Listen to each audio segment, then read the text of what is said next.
Assalamualaikum warahmatullahi wabarakatuh. Perkenalkan, nama saya Salwa Yulianti dari kelas B1 SAA. Di sini saya akan sedikit menjelaskan tentang materi sejarah dan kebudayaan pra-Islam kawasan Asia Tenggara. Di materi ini ada 3 pembahasan. Yang pertama yaitu sejarah perkembangan pra-Islam kawasan Asia Tenggara. Yang kedua, sejarah pra-Islam di negara kawasan Asia Tenggara. Dan yang ketiga, kebudayaan pra-Islam kawasan Asia Tenggara. Kita masuk ke materi yang pertama, yaitu sejarah perkembangan pra-Islam kawasan Asia Tenggara. Para ahli menggolongkan beberapa masyarakat orang Melayu ke wilayah Asia Tenggara, yaitu ada 2 golongan. Yang pertama, Proto-Melayu atau Melayu tua. Proto-Melayu lahir pada sekitar tahun 3000 hingga 500 sebelum Masehi. Generasi ini lahir lebih awal dan masih mempertahankan paham animisme serta dinamisme. Golongan yang kedua yaitu Deutero-Melayu atau Melayu Muda. Mereka masuk dari dataran Asia menuju ke Asia Tenggara pada tahun 300 hingga 250 sebelum Masehi. Pada saat mereka datang dan berbaur dengan suku-suku lain di wilayah yang baru dihuni, mereka mudah menyesuaikan diri dengan budaya-budaya baru yang berkembang saat itu, termasuk saat kedatangan penyebar agama Hindu, Buddha, dan Islam. Pada saat itu, agama Buddha mengalami perkembangan yang sangat pesat, di mana perkembangan tersebut diawali ketika lahirnya kerajaan Melayu terbesar, yaitu Kerajaan Sriwijaya di Pulau Sumatera pada abad ke-7 hingga 11 Masehi. Kebudayaan Hindu dan Buddha lewat bahasa Sanskerta ke dalam bahasa dan budaya masyarakat Melayu begitu banyak dan berlangsung selama 500 tahun. Kerajaan besar yang ikut andil dalam perkembangan kedua agama tersebut adalah Kerajaan Majapahit yang berpusat di Jawa. Selanjutnya, pembahasan yang kedua, sejarah pra-Islam di negara kawasan Asia Tenggara. Yang pertama ada pra-Islam Nusantara. Sebelum Islam masuk ke Nusantara, masyarakat telah dibentuk oleh suatu peradaban yang telah lama berkembang di Nusantara. Salah satu peradaban yang berakar tersebut adalah Hindu dan Buddha. Selain itu, terdapat juga kepercayaan masyarakat, yaitu paham animisme serta dinamisme. Agama Hindu dan Buddha adalah agama yang cukup berpengaruh di Nusantara. Banyak bangsa lain yang singgah ke Nusantara dengan alasan untuk pelayaran dan perdagangan.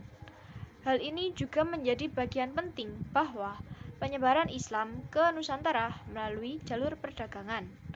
Indonesia mempunyai posisi yang strategis sehingga menyebabkan Indonesia sering disinggahi oleh berbagai bangsa di dunia. Indonesia berada pada posisi lang, di mana posisi tersebut merupakan letak yang strategis, yaitu terletak di antara 2 benua Asia dan Australia, serta 2 samudra, Samudra Hindia dan Samudra Pasifik, yang merupakan persimpangan jalur perdagangan.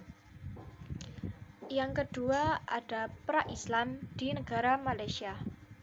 Pusat terpenting Asia Tenggara yang berada di Malaysia terletak di wilayah semenanjung Tanah Melayu yang letaknya itu berdekatan dengan Pulau Kalimantan.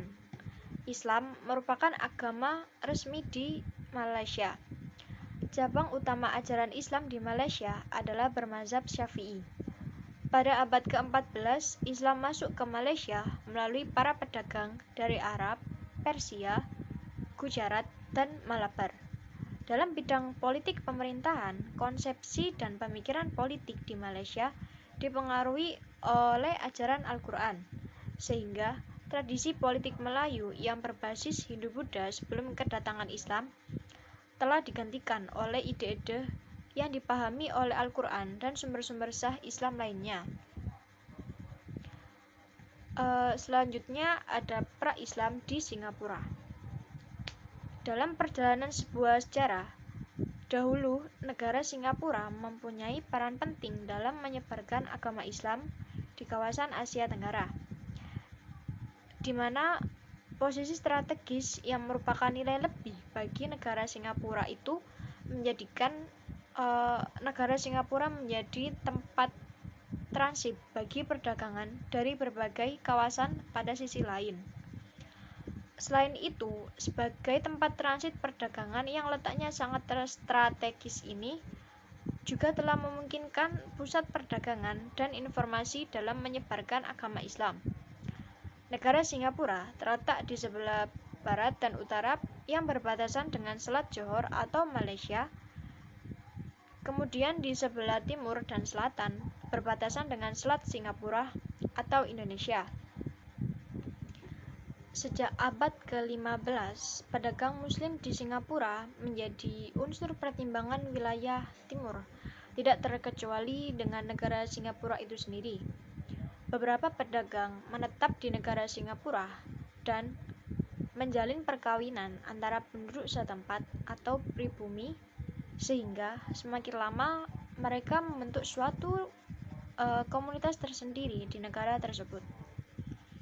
Para pedagang di negara Singapura tidak jarang menjadi guru dan imam di masjid terdekat, dan sudah terdapat sistem pendidikan agama yang bersifat tradisional. Pada umumnya, mereka belajar agama-agama melalui rumah penduduk sekitar, yang kemudian dilanjutkan di surau dan masjid setempat. Pada tahun 1800, yang menjadi pusat pendidikan tradisional adalah Kampung Kelam dan kawasan Rocor. Selanjutnya, pra-Islam di Brunei. Brunei Darussalam adalah negara yang terletak di barat Pulau Borneo atau Sabah. Negara Brunei merdeka dari jajahan Inggris pada tanggal 1 Januari 1984. Filosofi negara Brunei adalah penerapan lebih ketat terhadap Melayu Islam Berajah atau MIB, yang terdiri dari dua dasar, yaitu Islam sebagai guiding principle dan Islam sebagai form of fortification. Dari dua dasar tersebut, muncullah penanaman nilai-nilai keislaman kenegaraan dengan tiga konsep, yaitu mengenalkan negara Melayu, mengenalkan negara Islam, dan juga mengenalkan negara Beraja. Selanjutnya, pra-Islam di Thailand. Dari sisi sejarah, berkembang Islam di Thailand sudah sejak abad ke-12 yang berakar dari Kesultanan Patani. Masyarakat Melayu Muslim Patani hingga sekarang itu tinggal di tempat provinsi di negara Thailand bagian selatan, yaitu Patani, Yala, Narathiwat, dan Setul. Sebagian Muslim lainnya mendiami provinsi Songkhla. Seluruh provinsi yang mayoritas Muslim ini dulunya adalah termasuk wilayah Kesultanan Patani pada abad ke-17 hingga 18. Dalam realitas kultural, saat proses integrasi berlangsung, umumnya masyarakat Muslim Patani lebih suka bergabung dengan negara Malaysia. Hidup di bawah pemerintah Muang Thai yang mayoritas di negara itu beragama Buddha. Rakyatnya merasa diperlakukan tidak adil dikarenakan dianggap sebagai kelompok minoritas. Ketika pemerintah mencopot kaum bangsawan Patani dari kekuasaannya pada jabatan-jabatan penting di wilayah provinsi yang mayoritas penduduknya beragama Islam, yang kemudian digantikan oleh birokrat dari Bangkok. Kita masuk ke pembahasan yang terakhir, yaitu tentang kebudayaan pra-Islam kawasan Asia Tenggara. Sebelum Islam masuk ke kawasan Asia Tenggara, kebudayaan orang Melayu pada saat itu merupakan kebudayaan dari tempatan dan Hindu. Saat itu, budaya Melayu masih berpikir secara mitos dan masih mempercayai adanya mitos. Melayu pra-Islam sebenarnya sudah dipengaruhi oleh lantunan syair tradisional yang melebur dalam bentuk mantra-mantra. Salah satu ciri yang paling menonjol adalah isinya yang animistik, dan di dalamnya itu berisi pemujaan atas kayu, laut, sungai, hutan, gunung, hewan, dan lain-lain. Hal itu dipercaya memberikan kekuatan tertentu bagi pengikut atau pemujanya. Cukup sekian penjelasan dari saya, kurang lebihnya saya mohon maaf. Wassalamualaikum warahmatullahi wabarakatuh.